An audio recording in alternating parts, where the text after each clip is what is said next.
So welcome back. This is episode 3 of the Let's Be Honest podcast with myself, Peter, Paul and Stuart Banford. Isn't he a great host? You take charge, Pistol. That's what your girlfriend loves about you. You take charge. Yep. He's proven that as well. Someone has to. One thing I want to kind of pick up on over the past couple of episodes that have been out. Complaints? Not complaints, probably confusion. Where does Pistol come from? Can we out the Pistol nickname? No, I like it. P for Pistol. I started that. When you started at Coolin Downtown and they said Peter Flanagan, do you know the movie I Love You, Man?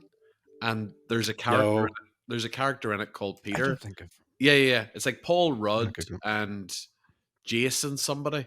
And as soon as he says, "Hi, my name is Peter," he goes, Pistol Pete. So that's where it came from. Yeah. I love nicknames. We had great nicknames in the fire service, and they always stuck with people. There were some really great names. Who's that? Oh, that's him. Yeah. That's it. Paul Rudd. Yeah. Isn't he the boy? But I think nicknames are great. Like I don't know about you guys, but I always seem to call you guys by your last names, and I call nearly everybody by their last name. Like it's Banford he gets Pistol. Oh, with some great nicknames with the Ghost. The Ghost? The Ghost, yeah. Why was he called the Ghost? Why? Well, you never saw him. Never turned up. The Sponsor was another one because he would never buy anything, so we called him the Sponsor. Okay. And then we had the Frog, and you can guess why he was the Frog. Jumping? Something to do with jumping? No, he had big eyes. Okay. Okay. Yeah, all those names all stuck. But it's weird that you can't accept a nickname. You know, you're just giving it. Do you not like it? Do you not like it? No, I don't mind it. Just for people listening, it might have been a bit confusing. That's all. It stuck and it spread very quickly, didn't it, Pistol? Peter? Oh, very quick. More people will call you Pistol now than Peter. Yeah. And just when people are out of the conversation and they don't know why I'm called Pistol, it's a wee bit of a grey area. You know, it's hard to explain. I remember at primary school, and this is a vivid memory, they gave me a nickname and it stuck for weeks before I asked my mum what it meant. Right? Gaylord. How did your mum explain that to you? There was an initial like, huh? And then she realized that she was speaking to like a primary school child. So she was like, "Oh, that's a lovely name. Like that just means like a happy man." There were numerous times in our school, like when they were always asked to ask the teacher something or what this meant or what this word meant. I remember at the end of an RE lesson, and the teacher, I wish I could remember his name because he was a right miserable bastard. He said, "Any questions?" And I said, yeah. Just if I can get past the talking snake, if you're telling me Adam and Eve were the first people on Earth, does that mean we're all getting off with our brothers and sisters? And he said, "Get out! Get out!" And he couldn't answer he just kicked me out of the class. And I've had an issue with religion ever since. There's a great Dave Allen sketch about that. So anyway, Adam's sitting in the field, wakes up and he's there in the field and he's looking all around going, you know, where am I? What's all this about? God decides that Adam's lonely. So he comes down in the middle of the night and steals a rib, apparently, from Adam. Oh. Steals it, okay. And the next day, Adam wakes up and there's woman beside him. So he's looking at woman beside him going, "What's those? Where did you come from? Where's your dingly dangler? What's going on?" So the next thing then, Eve, she takes herself off to the tree and down comes a snake and tells her not to eat the apples off the forbidden tree. Okay? So Dave Allen says, if I go over to a tree and a snake comes down, he says, I'll back off. But if it speaks to me, he says, I'll shit myself.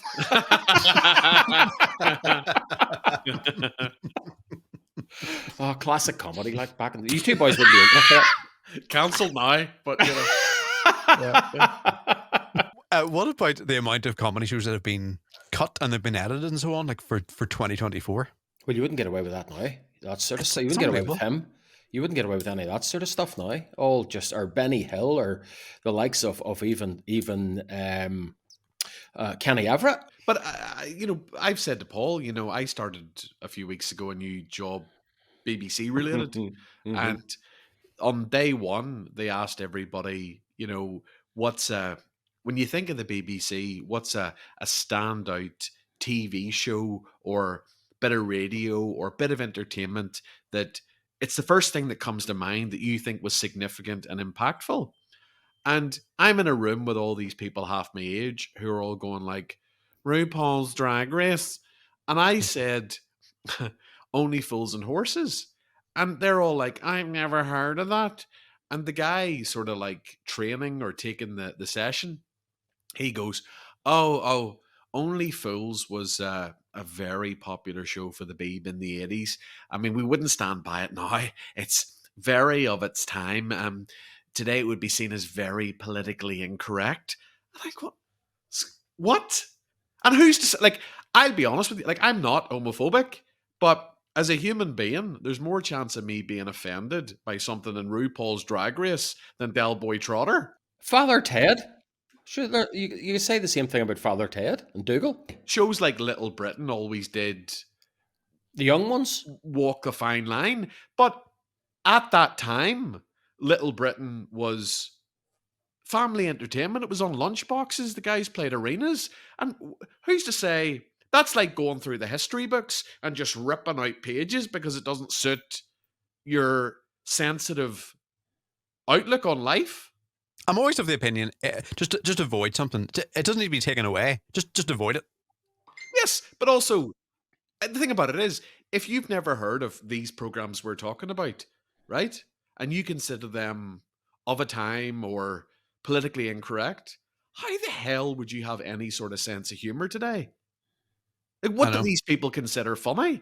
I couldn't tell you. I do not watch, to be honest, I do not watch TV, and I hate and detest canned laughter and that those sitcoms with canned laughter like Friends and all that. I hate it. It was all nonsense. But I'll tell you what I did watch the other night on YouTube, a couple of them, which do make me laugh.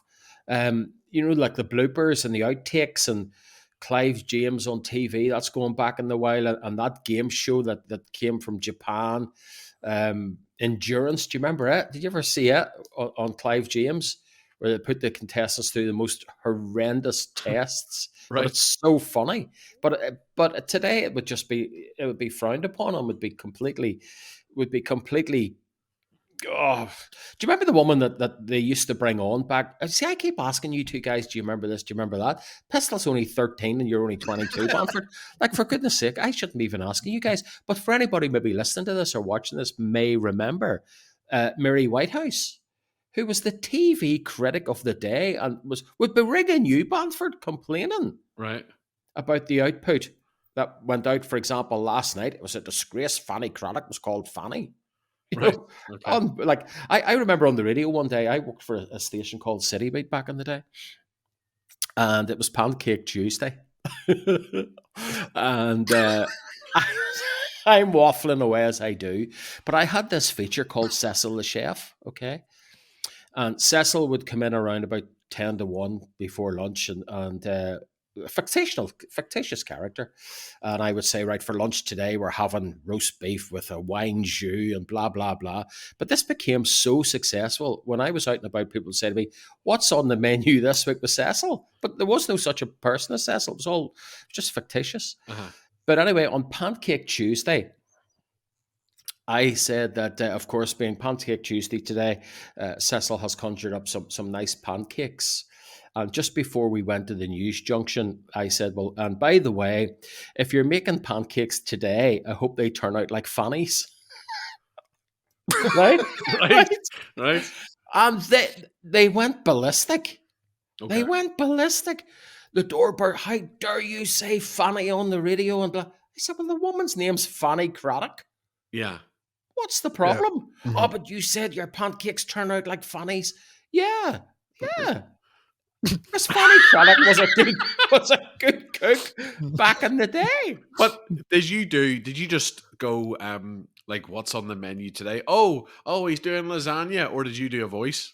Oh no. I just said Cecil has left me in his offering for today, and it is whatever it may be. But I had conjured these things up out of cookbooks and stuff. They were completely like outrageous. Maybe out of a famous chef's cookbook, and it was, like pan-fried haddock in a shui sauce with almonds and mushrooms and this, and people used to think I was sitting eating that, but little did they know I was having a sandwich out of Subway. Do you know what Cecil the chef does now? Oh, I would say Cecil. When Cecil was working for me, Cecil then would have been in his 60s, so I would say Cecil's long gone, poor soul. So he doesn't exist. He's in my mind, Banford. He's in my mind. Would any of you apply to be on a TV show, like a game show? At this point in my life, I would say yes.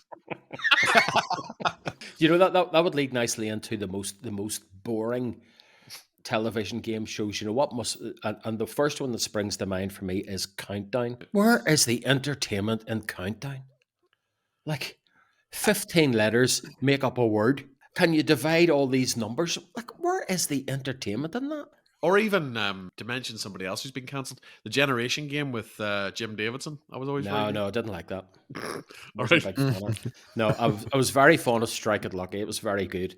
Okay. It was very. I tell you another good one was good. Do you remember? And again, you probably don't. Come on down. The Price is Right. Oh, I remember that. You remember that? Yeah. Mm-hmm. And today you can win a boat. My dad, still in 2024, sits and watches old episodes of that. Oh God. Yeah, Challenge. I think the TV the channel is called Challenge. It plays like old episodes of Bullseye and like catchphrase, old catchphrase. University episodes. Challenge. There was another classic. Your starter for 10. Hughes. Do you remember the guy that even called that out when you hit the buzzer? Wasn't he quick? Ding dong. Hughes.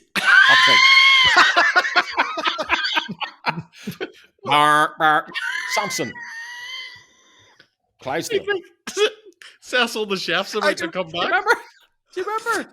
Amber is the answer 3.2 over 6.9 pi squared 5. That's not right. Bing bong. Simpson, Oxford. Yeah. Do you know another one I detest just now? I'm thinking about it. It's bringing back all the memories. Another one I detest. Family Fortunes. Aye. Name something that's yellow. Oh, dear God. The sun. Oh. Although, if you get a family on there who's really thick, it can be quite funny.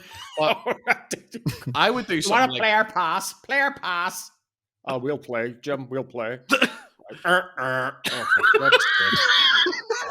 Please don't start me. You'll just have me going off on a tangent here.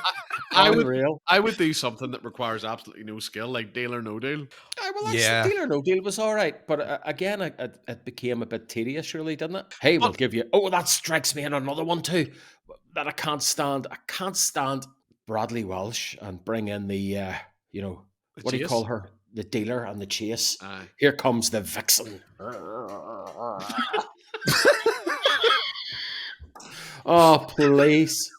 And then they go, when they go to the right 24,000 or 7,000. What do you think Dave should do? Dave, we want you to come back over to the table. I think you should take 7,000. Just take a 7. You've done a great job. Come back. We need you back at the table. Come back.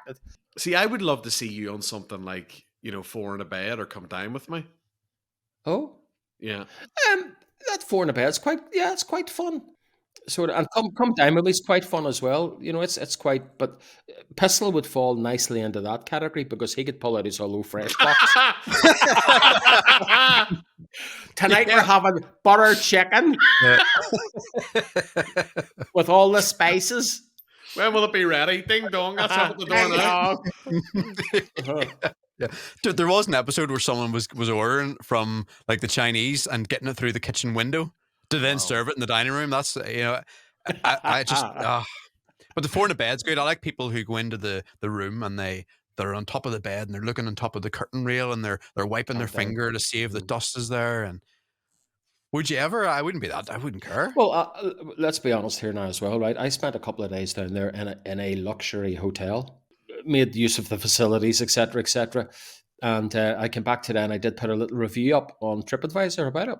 Oh, because when I was crawling into bed night before, and I pulled back the quilt. Mhm. Okay, and I like to pump up the pillows, push the pillows really up. I need a couple of pillows. There was a couple of brown stains on the sheet. So yeah, It sounds luxurious. well, yeah, 4-star, yeah. And I promptly made them aware of it yesterday morning. Now, and they were very quick, and they moved me into a bigger, better room, upgraded room, etc., etc.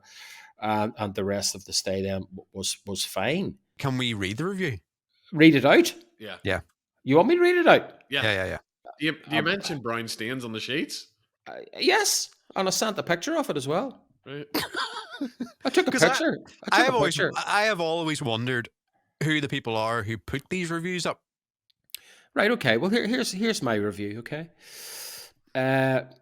Standards slightly slipping. I think standards are slightly slipping after my last visit. Check-in was seamless. Allocated a room, which I put the number in, which on entry was basic, classic as advertised. Bathroom clean and room looked clean until bedtime.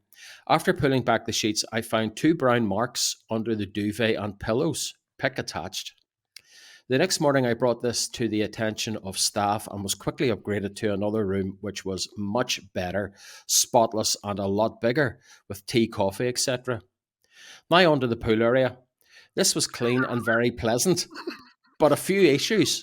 2 showers defective in the changing area, and all soap dispensers were empty. I brought this to the pool staff attention on the first day and again on the second day, as nothing had been done. Now let me move on to the food and bar. I ate in the cellar bar on the first night for £30, which was a sirloin steak. I ordered it medium, but it came out totally incinerated and had to be returned. Now, the second offering was much better. The atmosphere was good in the bar. Let me move on to breakfast. The selection has been greatly reduced, especially in the cold buffet options, which look like which looks like cutbacks and money saving. Overall, hotel was busy, good atmosphere, and clean, but sadly, looks like standards are slightly slipping, but could be easily fixed. I think you'll say, but shame about the shit stains on the sheets. Yeah. You sure you didn't just sleep on top of your chocolates on the pillow? No. Now, I had a few bevies downstairs, but when I did, but your woman asked me then, she says, well, why? What did you do? I says, well, I slept on the other side.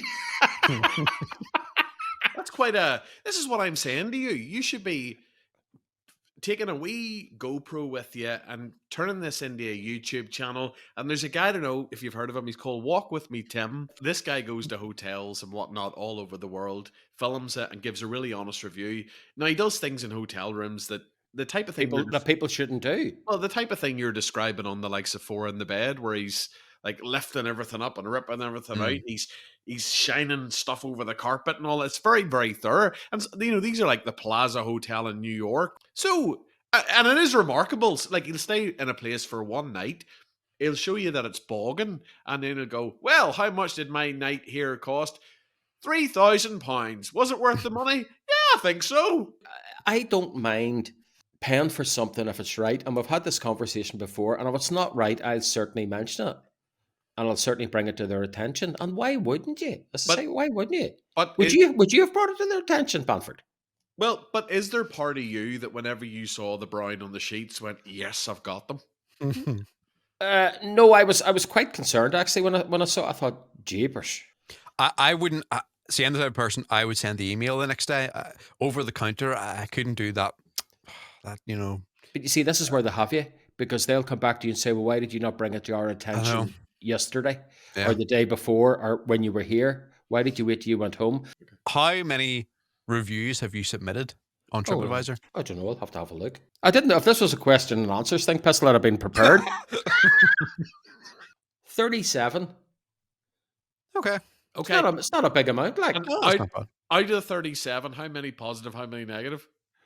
Well, here's another one I wrote about another hotel, and my headline was "Strange Hotel and Atmosphere." Strange. Do you want me to read this out as well? Yes, 100%. Strange to say the least. Arrived to check in at 3 p.m. Smooth enough.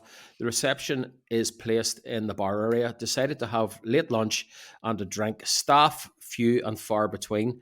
Food arrived and one meal had to be gluten free, which was soup, the only offering. Asked for bread gluten free. Server left to inquire but never returned. After we had finished, server did return. We mentioned the bread. He said he forgot. So we asked for more drinks, so he left. And guess what? Never returned. So finally we paid and went to our room, which is a basic room, rather large steel pole in centre, easy to walk into in the dark.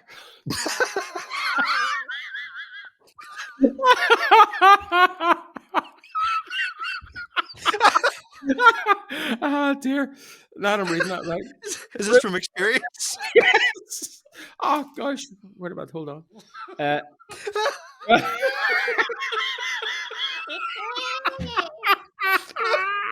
Oh dear. Now that I'm just reading that, it's a bit silly. Anyway, all right, here we go. Sorry. I've so many here. Room was very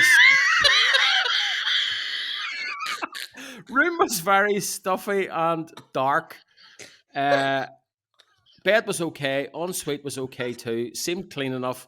No water provided in the room, but tea was available. Personally, not worth the money for the poor service and basic room. It's a strange hotel. Yeah, so there you go. Yeah, but keep an eye on that. Keep an eye on that. You should listen. This is your stand-up comedy. You should just read out your Tripadvisor. Do you think that's wrong? Pistol, your hair is out of place.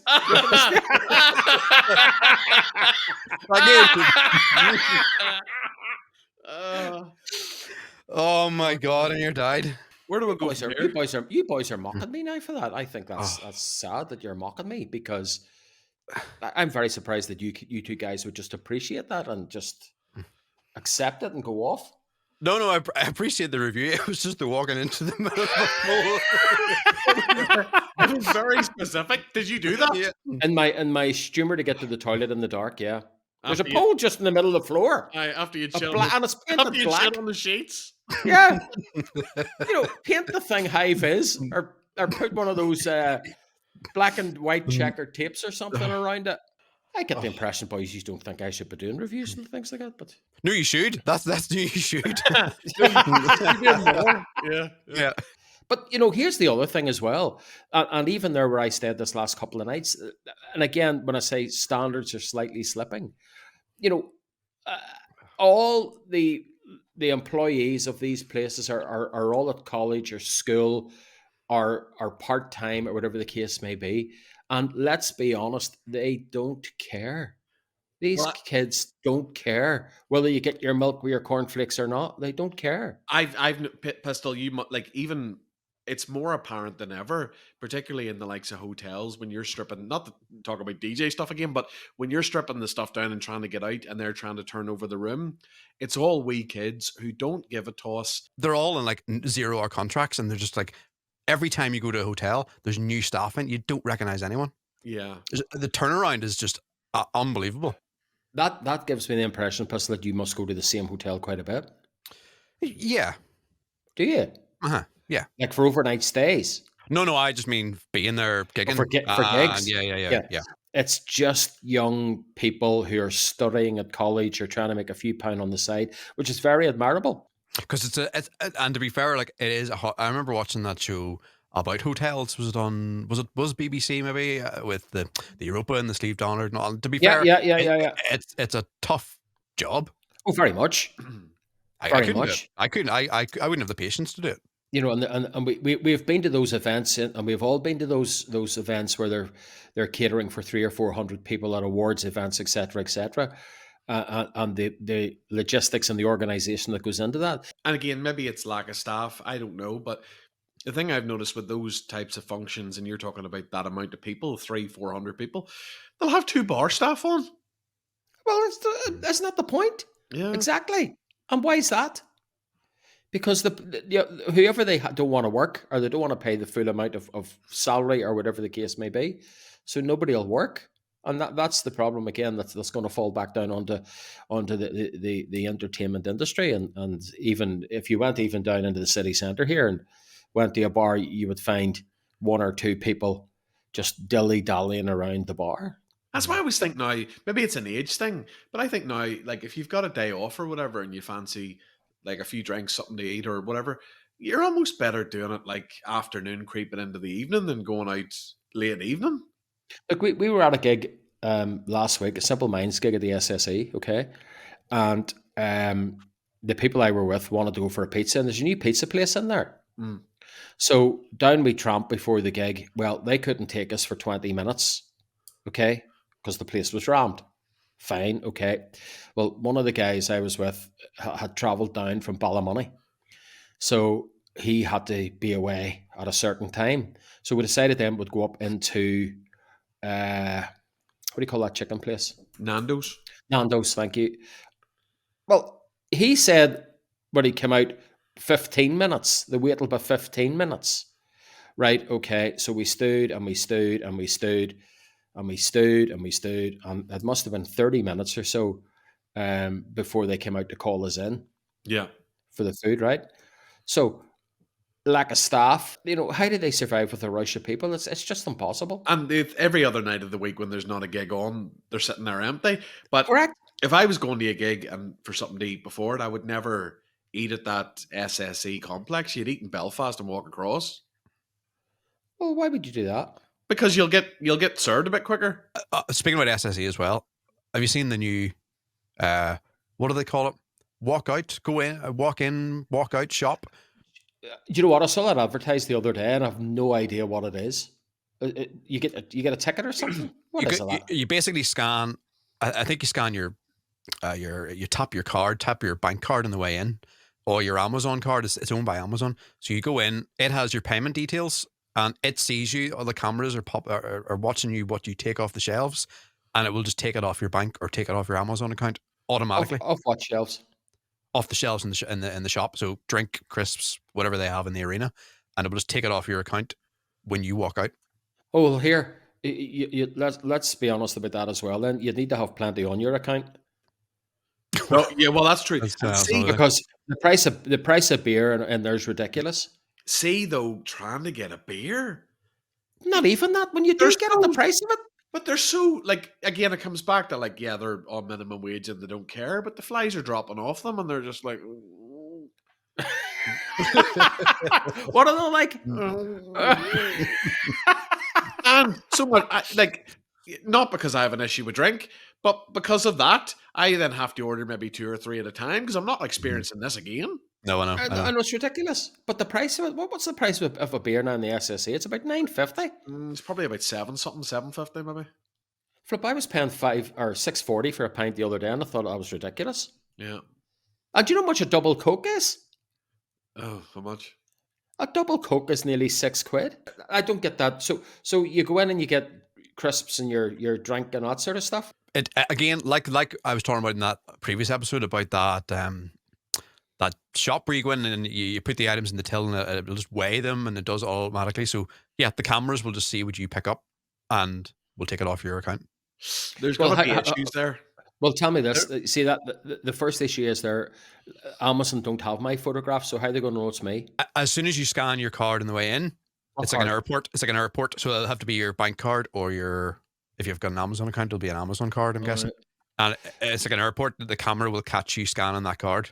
So it's got face recognition. Yeah. So surely there's a whole load of privacy issues there, is there not? Even just to get the definite amount of items that you've come out with, there's got to be some mistakes that happen there. Well, obviously, I'm going to get a picture of the barriers here just to show. So well, something like that. And it does it not just scan? Does it not just scan like the barcode of the item on your way out, as opposed to scanning your face? I don't know about this specific one, but I've seen it happen in other places in other countries where it will automatically. There's cameras at every single shelving unit where it will detect that you're picking up an item. No, I don't like that. Don't like that. So I don't know if that's the way that's working, but certainly that's the way they do work in other places. Okay. So is this downstairs? Is this downstairs? And no cash. Guests will enter, pay in a way using their chosen contactless payment method at the entry gate, with the technology then detecting when customers take from or return to the shelves and creating a virtual shopping cart. So when you complete your shopping experience, you simply leave without waiting in line, and your chosen payment method will be charged for the items. I don't like that. Way too much, too risky, too much privacy there. Sure, I told you, was it last 2 weeks ago about the credit card thing that had been banned stuff at some animal sanctuary in Illinois. That's way too easy to hack. Yeah. Yeah. Yeah, Yeah. at the banned stuff at an animal sanctuary in Illinois. Had to have the whole thing cancelled and scrapped and new cards issued and everything else. Just unreal. The amount of fraudulent activity going on. And you suffered that What? too, Banford, didn't you? Yeah, well, I was last year, I think 2 or 3 times I was a victim of this, and the bank contacted me and said, "We're cancelling your debit card and going to issue you another one." But there was once whenever I looked at my online banking and I was like 200 and something pound, and I didn't recognize the name that the company that was charging me. So I rang the bank immediately and had my card cancelled. And then the next day came through the post. The company who I have my car with had changed, rebranded, and that was their name, their new name. But Oh, they charged me no. before they sent me the letter to let me know. So I just Yeah. saw the bill or the money leaving my account and going, here, that could be one. What's coming the next day? And do you know the latest scam? This is particularly in London. Anyway, I've seen this. You know when you go to pay on the street for parking and you have to scan the wee barcode to do the parking. People are now putting QR codes onto those posters, like sticking wee QR codes onto the posters, so it'll direct you to the website that looks like the parking, but it's not. Wow. It's You fucking just have to. insane. You have to give it to them, like seriously. I know it's an awful skill. Smart. You have to give it to them, and it's the same with the card scam readers. At the cash withdrawal things, but you have to give it to these people for their ingenuity. It's just unreal. Well, Insane. I left my car up at Boucher for a couple of hours, and then about a week later, I started to get letters through claiming that I'd exceeded a time, and there was a bill here and a enforceable fine, and I very aggressively worded lettering. And I Googled and looked into it, and it turns out it can't be enforced in Northern Ireland. No, it can't. So I ignored it. But then the next, another letter, another letter, another Yeah, letter, yeah, yeah. another Just letter, another letter, right? Finally, the letter stopped.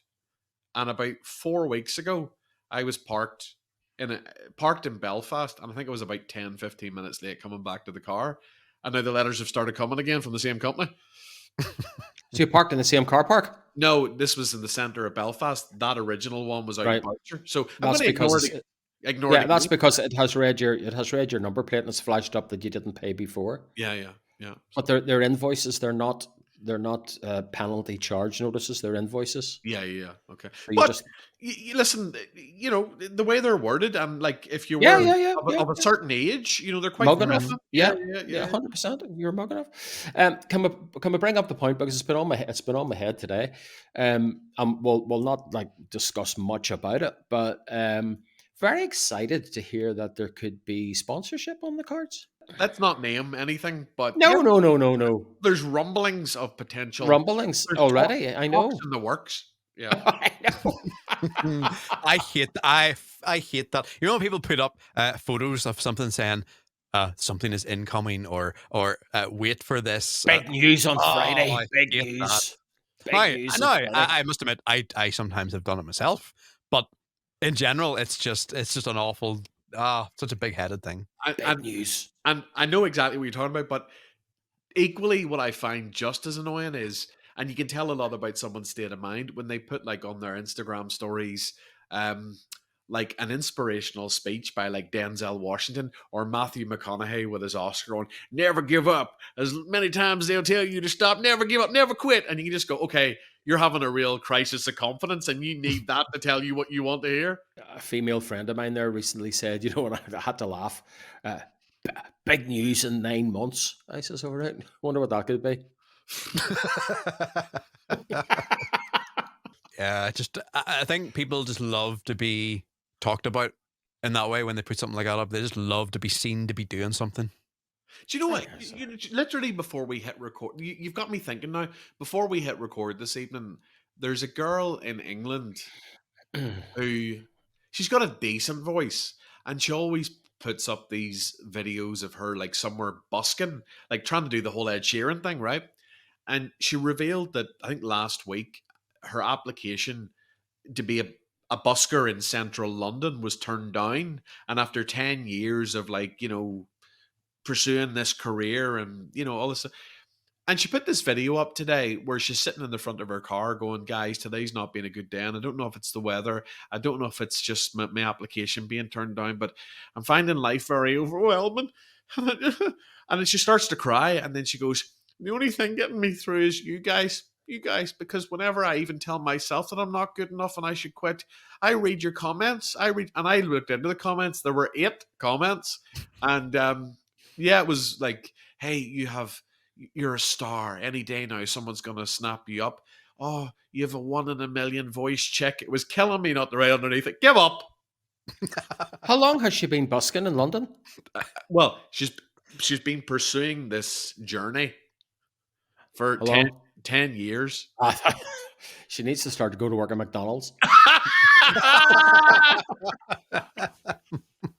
You're very.